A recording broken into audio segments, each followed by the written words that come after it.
Hi అండి, నమస్తే. ఈరోజు మనం చాలా సులభంగా పులావ్ రైస్ తయారు చేసుకుందామండి. టకటక అని లంచ్ బాక్స్కి 10 నిమిషాల్లో మనం ఈ అన్నం చేసేసుకోవచ్చు. చాలా బాగుంటుంది. దీనికి ముందుగా మనం ఈ సైజు గ్లాస్తో 2 గ్లాసులు బియ్యం తీసుకొని కడిగి మామూలు నీళ్ళు పోసేసుకొని తాగే నీళ్ళు పోసుకొని నానబెట్టేసుకోవాలి. ఇది నానే లోపల మనం 2 పెద్ద ఉల్లిపాయలు తీసుకొని ఇలా పొడవుగా కట్ చేసుకోవాలి. అలాగే 4 పచ్చిమిరపకాయలు ఇలా చీలికల్లాగా కట్ చేసి పెట్టుకోవాలి. 1 కప్పు పెరుగు, ఇది కంపల్సరీగా వేసుకోవాలి. తర్వాత 2 మీడియం సైజ్ టమాటోలు తీసుకొని ఇలా సన్నగా పొడవుగా కట్ చేసి పెట్టుకోవాలి. అలాగే కొద్దిగా కొత్తిమీర, అలాగే కరివేపాకు, తర్వాత గరం మసాలా కొద్దిగా వేసుకోవాలి.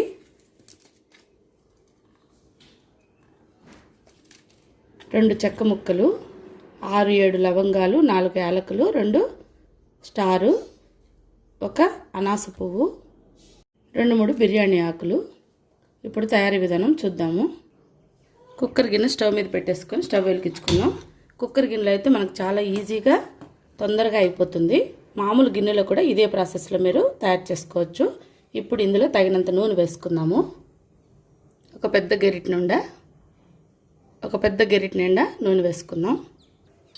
ఇక్కడ నేను నూనె ఒక్కటే వేసాను. మీకు కావాలనుకుంటే కొద్దిగా నెయ్యి కూడా ఈ టైంలోనే వేసేసుకోవచ్చు. ఇప్పుడు ఇందులో మొత్తం గరం మసాలా అంతా వేసేసుకోవాలి.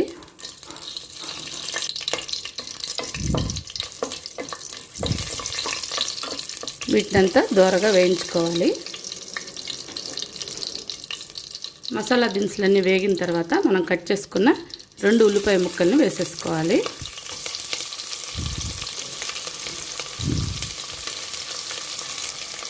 ఈ టైంలోనే మనం కట్ చేసుకున్న పచ్చిమిరపకాయ ముక్కలు కూడా వేసేసుకోవాలి.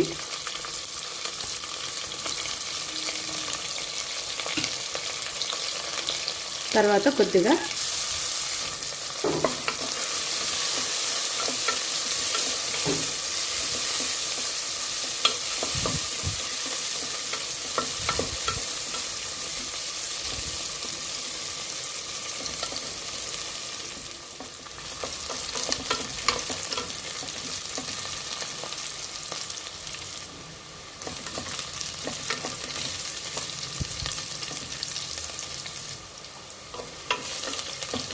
ఉల్లిపాయలు బాగా ఎర్రగా వేగితేనే మనం ఈ పులావ్ రైస్ చాలా రుచికరంగా తయారవుతుంది. కాబట్టి మంచిగా వేయించుకోవాలి.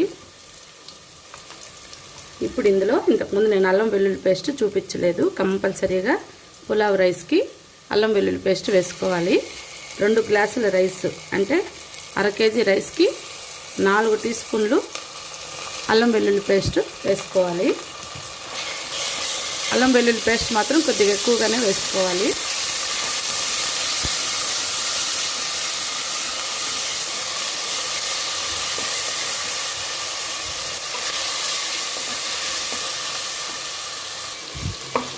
మంట తగ్గించేసి, ఎందుకంటే మనం నూనె చాలా తక్కువ వేసుకున్నాము.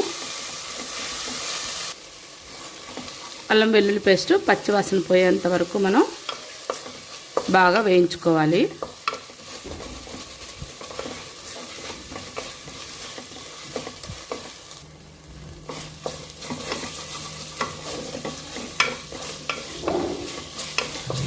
అల్లం వెల్లుల్లి పేస్ట్ బాగా వేగిన తర్వాత మనం కట్ చేసుకున్న 2 టమోటాలు ఉన్నాయి కదా, వాటిని మనం ఈ టైంలో వేసేసుకోవాలి.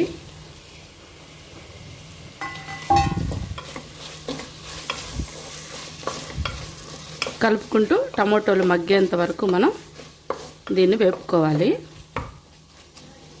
ఇప్పుడు మంటని మీడియం ఫ్లేమ్లోకి అడ్జస్ట్ చేసుకోవాలి.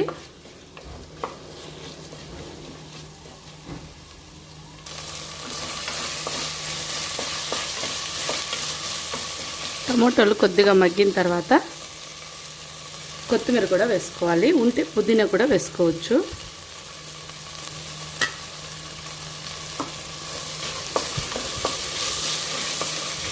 ఇప్పుడు దీన్నంతా కలిపేసి ఈ టైంలోనే 1 కప్పు పెరుగు వేసుకోవాలి.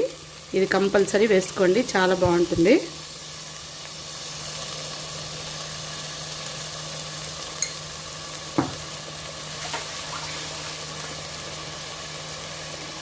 ఇప్పుడు దీన్నంతా మిక్స్ చేసుకోవాలి.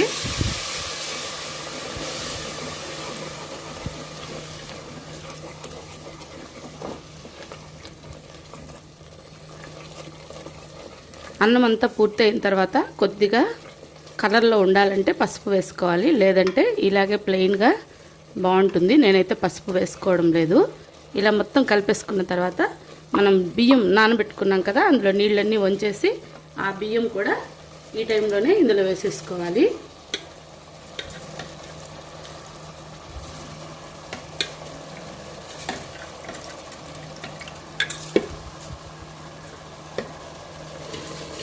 రెండు గ్లాసుల బియ్యము నానబెట్టుకున్నాం కదా, ఆ నీళ్ళన్నీ ఉంచేసి ఆ బియ్యం అంతా కూడా పెరుగు వేసి కలుపుకున్న వెంటనే బియ్యం కూడా వేసేసుకొని దీన్ని చక్కగా కలుపుకోవాలి.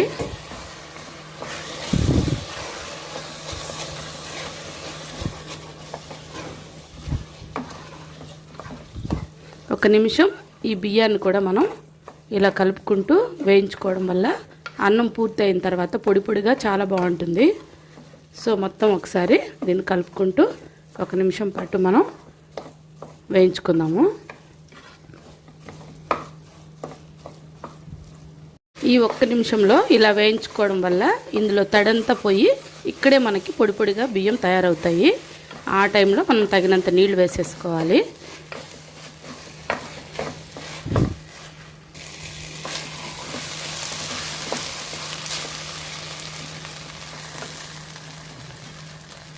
మనం 2 గ్లాసులు బియ్యం తీసుకున్నాం కదా, ఇవి నార్మల్ బియ్యము.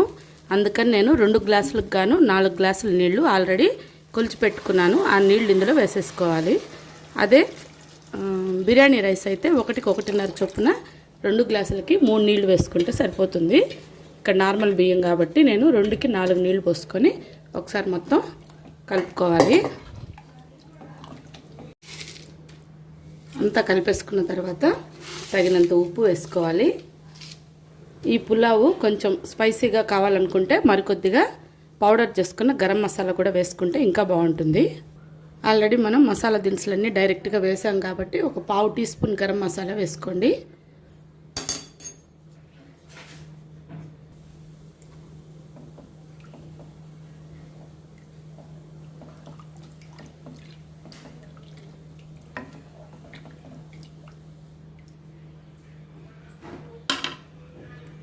చివరిగా మళ్ళీ పచ్చి కరివేపాకు కొద్దిగా, కొత్తిమీర కొద్దిగా వేసుకుంటే మంచి సువాసనతో పులావ్ చాలా బాగుంటుంది. సో వేసేసుకున్న తర్వాత మూత పెట్టేసుకొని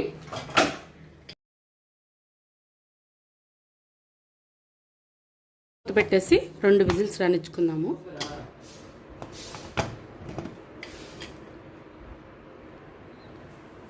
అంతే అండి, మనకి పొడి పొడిగా పులావ్ రైస్ రెడీ అయిపోయింది. ఈ విధంగా మనం చాలా సింపుల్గా పులావ్ రైస్ పెరుగు వేసి చేసేసుకుంటే రుచి కూడా చాలా బాగుంటుంది.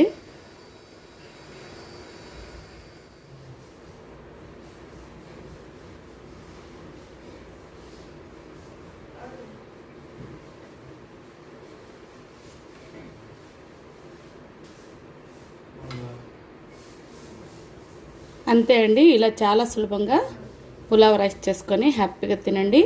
ఓకే అండి, మా ఈ రెసిపీ మీకు నచ్చినట్లయితే లైక్ చేసి షేర్ చేసి తప్పకుండా సబ్స్క్రైబ్ చేసుకొని పక్కనే ఉన్న బెల్ ఐకాన్ని ప్రెస్ చేయండి. అలా ప్రెస్ చేసి మన ఛానల్లోని మిగతా రెసిపీస్ అన్నీ కూడా చూడండి. చూసి వాటి మీద మీ అభిప్రాయాలను కూడా తెలియచేయండి. మరో టేస్టీ రెసిపీతో మళ్ళీ కలుద్దాం. Thank you for watching. Bye అండి.